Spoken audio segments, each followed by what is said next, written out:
अनुग्रहं कुरु विभो, विदायं देहि सांप्रतम, कृष्ण भक्तिम प्रार्थयामि त्वयि कल्पतरोः परे। हमको विदाई दीजिए, कृपा करिए हमारे ऊपर, केवल कृष्ण भक्ति हमको चाहिए और कुछ हमको चाहिए नहीं। इस तरह से कह करके नारद जी जाने के लिए तैयार हो गए। कंधे पे दुपट्टा रख लिया, छड़ी उठा ली, वीणा हाथ में ले ली। ब्रह्मा जी ने देखा ये तो निकल ही जा रहा है। गच्छन्तम तनयम दृष्ट्वा विधाता जगताम मुने, रुरोदोच्चैर्मुक्त कंठम महासांसारिको यथा। जैसे को महान सांसारी, बहुत बड़ा संसारी हो, मोह करने वाला, जैसे पुत्र को जाता हुआ देख करके फपक फपक करके रोने लगे, ऐसे ही विधाता नारद जी को जाता हुआ देख करके रोने लगे। उठ करके पकड़ लिया, बार बार उनके माथे को चूमने लगे, फिर दोनों हाथ फैला करके उनको अपने छाती से सटा लिया और फिर अपनी गोद में बैठा करके कहने लगे, त्वं गच्छ तपसे वत्स किम में संसार कर्मणि, अहम यास्यामि गोलोकम विज्ञातुम कृष्णमीश्वरम। तो चलो ठीक है, अब तुमने जब निश्चय कर ही लिया कि तुमको अपने मन का करना है, तो ठीक है, तुम जाओ कृष्ण भक्ति करो। और फिर सृष्टि करने से हमको भी क्या प्रयोजन है, हम भी सृष्टि वृष्टि छोड़ते हैं और हम भी गोलोक जाकर के वहीं भगवान श्री कृष्ण की भक्ति करेंगे।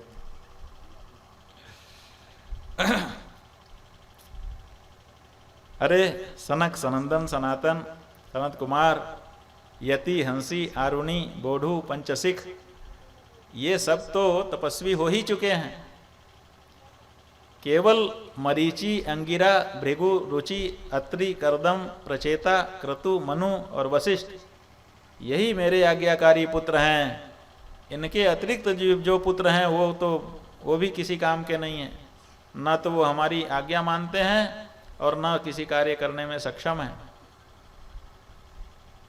हमने जहाँ तक अध्ययन किया है, हमने यही देखा है कि वेद जो कहे उसी का नाम धर्म है। वेद प्रणहितो धर्मो ह्यधर्मस्तद विपर्ययः। परिभाषा यही सुनी है कि वेद जिसको कहें कि ये करो वही धर्म है, और जो वेद विरुद्ध हो वही अधर्म है। हमने तो देखो, ब्रह्मा जी कह रहे हैं नारद से कि हमने तो इतना ही पढ़ा है। वेद जिसको करने को कहें, अब वेद क्या कहता है? वेद यही कहता है कि ब्राह्मण बालक को यज्ञोपवीत कराना चाहिए, उसके बाद गुरुकुल में जाकर के गुरु से वेदाध्ययन करना चाहिए, वेदाध्ययन करके गुरु दक्षिणा देनी चाहिए, और फिर स्नातक बन के घर आए और एक दिन भी विलंब न करे। हमारे यहाँ नियम है कि जो बालक पढ़ता है गुरुकुल में रह करके, तो उसका अध्ययन जब पूरा हो जाता है तब उसका स्नान कराया जाता है कि अब विद्या पूरी हो गई, अब स्नान करके गुरु के घर का कपड़ा यहीं छोड़ के घर का कपड़ा पहन के जाएंगे। वो स्नातक होने तक ही ब्रह्मचारी होता है। ब्रह्मचर्य अवस्था कब तक है? जब तक गुरुकुल में रह करके अध्ययन कर रहे थे। जब गुरुकुल का अध्ययन पूरा हो गया तो ब्रह्मचर्य संपन्न हो गया, स्नान कर लिया। और शास्त्र कहता है अनाश्रमी न तिष्ठेत, अनाश्रमी एक दिन भी नहीं रहना चाहिए, किसी न किसी आश्रम में रहना चाहिए। चाहे हर व्यक्ति को एक समय में किसी आश्रम में रहना चाहिए, किसी वर्ण में रहना चाहिए। देखो, वर्णाश्रम इसलिए जरूरी है क्योंकि हमारे शास्त्रों में धर्म का जो उपदेश है वो वर्णाश्रम के अनुसार किया गया है। ये जो कहते हैं ना हिंदू धर्म, हिंदू धर्म, हिंदू धर्म जैसी कोई बात शास्त्रों में नहीं है। असल में धर्म क्या है? असल में धर्म है वर्णाश्रम धर्म। क्योंकि ये नहीं कहा गया है कि हिंदू ऐसा करे ऐसा ना करे, ये कहा गया है कि ब्राह्मण ऐसा करे ना करे, क्षत्रिय ऐसा करे ना करे, वैश्य ऐसा करे ना करे, शूद्र ऐसा करे ना करे, ब्रह्मचारी ऐसा करे ऐसा ना करे, गृहस्थ ऐसा करे ना करे, वानप्रस्थ सन्यासी ऐसा करे ना करे। तो हमारे धर्म जो बताए गए हैं वो इस तरह से बताए गए हैं। इसका मतलब प्रत्येक व्यक्ति को हर समय किसी न किसी आश्रम में रहना पड़ेगा, किसी न किसी वर्ण में रहना पड़ेगा, तब उसको अपने धर्म का स्पष्ट ज्ञान होगा। जब हमको पता होगा कि हम अमुक वर्ण में हैं और अमुक आश्रम में हैं, मैं ब्राह्मण हूँ तो ब्राह्मण धर्म, क्षत्रिय हूँ तो क्षत्रिय धर्म, वैश्य हूँ या शूद्र हूँ तो वैश्य शूद्र धर्म, स्पष्ट हो गया। इसी तरह से हमको पता हो कि हम ब्रह्मचारी हैं कि गृहस्थ हैं कि वानप्रस्थ हैं कि सन्यासी हैं, तो जो हैं वही धर्म हमारे लिए आ जाएगा।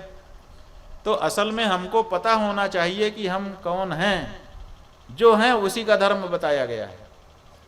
तो वर्ण धर्म बताया गया है, आश्रम धर्म बताया गया है, हम पुरुष हैं कि स्त्री हैं, स्त्री धर्म बताया गया है, हम पिता हैं, पत्नी हैं, भ्राता हैं, मित्र हैं, हम जो हैं वही धर्म बताया गया है। तो हमको पता होना चाहिए कि हम क्या क्या हैं, जो हैं उसी अनुसार का धर्म शास्त्र में बताया गया है। उसको अगर जान जाएंगे तो हम धर्म का पालन कर पाएंगे। अब हमें पता ही नहीं है कि हम कौन से वर्ण में हैं, कौन से आश्रम में हैं, तो कैसे हम धर्म का निर्धारण करेंगे? हिंदू धर्म जैसी तो कोई चीज है नहीं। तो ये पता होना जरूरी है।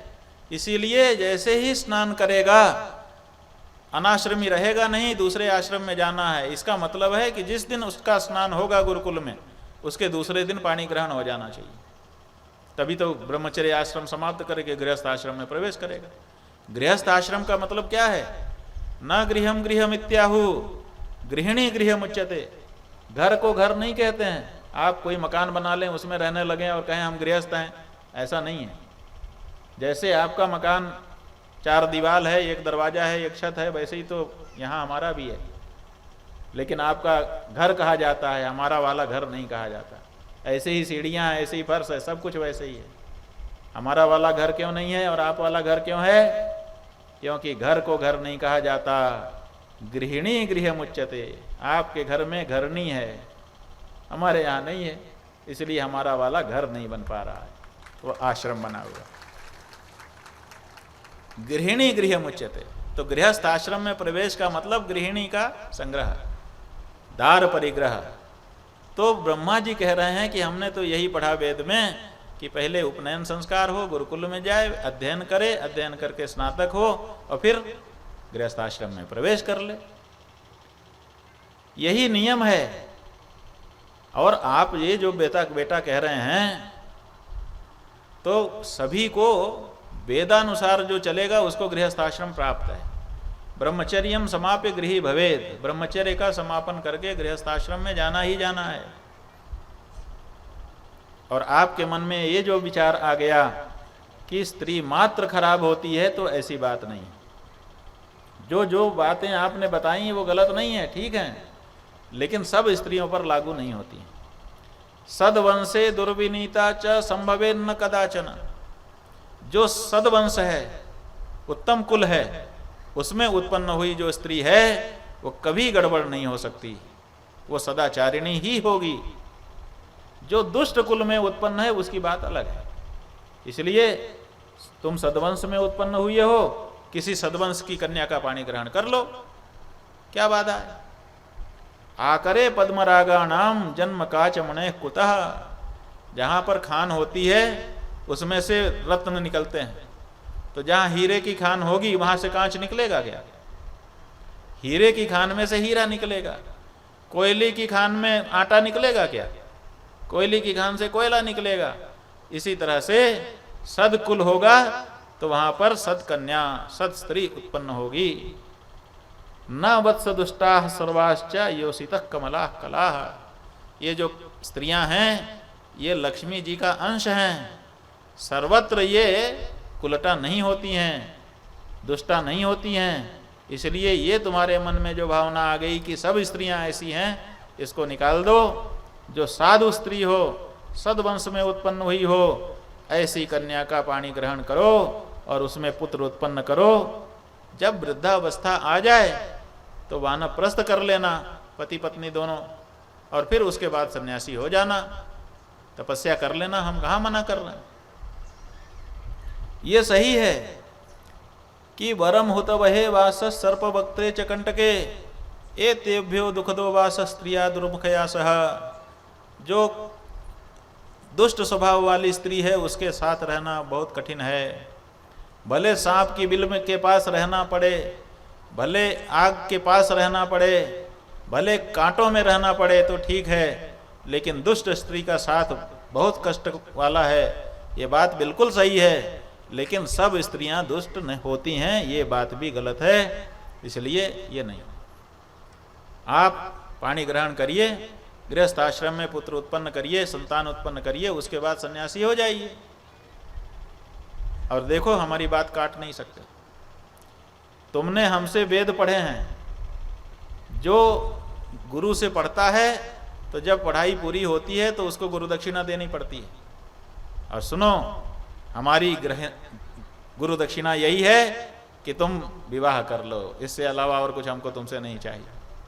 अब गुरु दक्षिणा दिए बिना तुम्हारी विद्या कैसे सफल होगी? पुत्र देही दमेवेह कुरुदार परिग्रहम, यही मेरी गुरु दक्षिणा है कि तुम विवाह कर लो। और सुनो, हम ब्रह्मा हैं, हम जब किसी को बनाते हैं तो उसके लिए उसकी शक्ति का भी निर्माण कर देते हैं। कोई न कोई कहीं न कहीं जन्म ले लेता है। जैसे ही कोई कन्या जन्मती है तो उसके लिए कोई पुरुष ब्रह्मा जी बना के भेज देते हैं, और जैसे ही कोई बच्चा पैदा होता है तो उसका जोड़ा भी कहीं न कहीं बना रहता है, समय आने पर मिल जाता है। तो हमने तुम्हारे लिए भी व्यवस्था कर रखी है। क्या व्यवस्था की है? पूर्व पत्नीम च मालतीम, मालती नाम की जो तुम्हारी पूर्व पत्नी थी, उपबरहण जब तुम थे, याद है? वो जब मरने लगी थी तो उसने तुम्ही को पति के रूप में अगले जन्म में पाने का निश्चय किया था। इसलिए वो तुम्हारे लिए मनुवंश में जन्म ले चुकी है, सृंजय राजा के यहाँ। उसका हाथ थाम लो।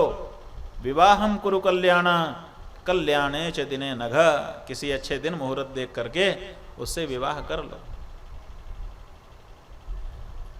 भारते न भवेद व्यर्थम जनानाम तपसा फलम, इस जन्म में उसका नाम रत्नमाला है, लक्ष्मी के अंश से जन्मी है, उसको ग्रहण कर लो। तुम भविष्य में तपस्या कर सकोगे, इसमें कोई समस्या नहीं है। यही नियम है। लोग पहले गृहस्थ होते हैं, उसके बाद वानप्रस्थ होते हैं, तब जा करके मोक्ष मार्ग में सन्यासी बन करके निकलते हैं। कौन कहता है कि तपस्या ना करो, लेकिन समय से करो? कौन कहता है कि भगवान हरि की आराधना मत करो? वो तो हम भी करते हैं, तुम भी करो, लेकिन समय अनुसार करो। यही हम कह रहे हैं। यत्र यत्र कृतम कृष्ण सेवनम परमम तपः गृही भव, बस गृहस्थ बन जाओ, यही हमारा कहना है। और तुमको अच्छा लगेगा। जितने तरह के संसार में स्पर्श हैं, उन सब में स्त्री का जो स्पर्श है वो सबसे ज़्यादा सुख देने वाला है। इसलिए तुमको कोई समस्या नहीं होगी। अच्छा चलो, नारद जी अभी भी पिघल नहीं रहे हैं, इसलिए ब्रह्मा जी और समझा रहे हैं कि कोई बात नहीं है। अच्छा, तुम्हारी अगर स्त्री में रुचि नहीं है तो तुम पुत्र का विचार करो। तुमको पता है, स्त्री के मुख दर्शन से, स्त्री के स्पर्श से जितना सुख होता है, उसका 100 गुना ज्यादा सुख पुत्र के स्पर्श से होता है। जब पुत्र उत्पन्न होता है, पिता उसको गोद में लेता है, उस समय के पुत्र के शरीर के स्पर्श का सुख उसकी कोई बराबरी नहीं है। ततः सुखतमे पुत्र दर्शन स्पर्शने मुने, पुत्र के मुख का दर्शन और पुत्र के शरीर का स्पर्श सब स्पर्शों से महान है। पुत्र प्रयोजना कांता, कुछ लोग ऐसे भी हैं जिनको स्त्री से मतलब नहीं होता है, वो पुत्र प्रयोजन के लिए स्त्री का संग्रह करते हैं कि हमको संतान चाहिए, संतान के लिए स्त्री है, स्त्री को मुख्यतः वरीयता नहीं देते हैं। तो तुम वैसे ही कर लो, स्त्री को वरीयता मत दो, पुत्र के लिए कम से कम संग्रह कर लो। पुत्र प्रयोजना कांता शतकांता प्रिय सुतः नास्ति पुत्रात् परो बंधु नास्ति पुत्रात् परः प्रिय, पुत्र से ज्यादा प्रिय दूसरा कुछ नहीं होता संसार में। इसलिए लोग कहते हैं सर्वत्र जयमन्विच्छेद पुत्रात् शिष्यात् पराजयम, कोई भी व्यक्ति किसी जगह हारना नहीं चाहता। छोटी छोटी बात में लोग अपनी बात आगे रखने के लिए लड़ जाते हैं। छोटी छोटी गोष्ठी में मित्र से बुराई हो जाती है, लेकिन हारना नहीं चाहते। पति पत्नी में भी जब बात होती है तो पति अपनी बात को ऊंचा रखना चाहता है, पत्नी अपनी बात को ऊंचा रखना चाहती है। पराजय नहीं कोई स्वीकार करता। लेकिन जहाँ पुत्र की बात होती है तो पुत्र को जिताने के लिए पिता हार जाने में भी सुख का अनुभव करता है। ऐसा पुत्र का महात्म्य। इस तरह से ब्रह्मा जी ने खूब तर्क दिए, खूब समझाया। नारद जी ने देखा कि अब वीटो पावर लग चुका है, कठिन है अब मुक्ति पाना। कहने लगे, पिताजी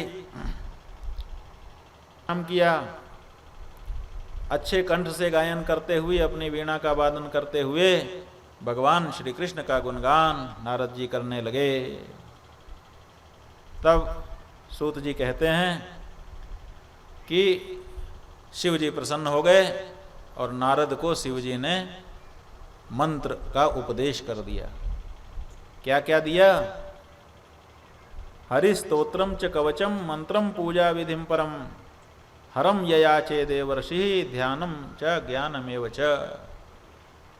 माने देवता का मंत्र, देवता के पूजा की विधि, देवता का कवच, देवता का स्तोत्र, उसका ध्यान और उसका गूढ़ ज्ञान, ये 6 चीजें हैं जिनकी मांग नारद जी ने शिव जी से की। और शिव जी ने कोई विलंब नहीं किया। ददौ तस्मै महेश्वरः, उन्होंने तत्काल उनको उपलब्ध करा दिया। नारद जी ने कहा, ठीक है महाराज, आपने बड़ी कृपा की हमारे ऊपर, आपने हमको दीक्षा प्रदान की, हमारा जीवन आज धन्य हो गया।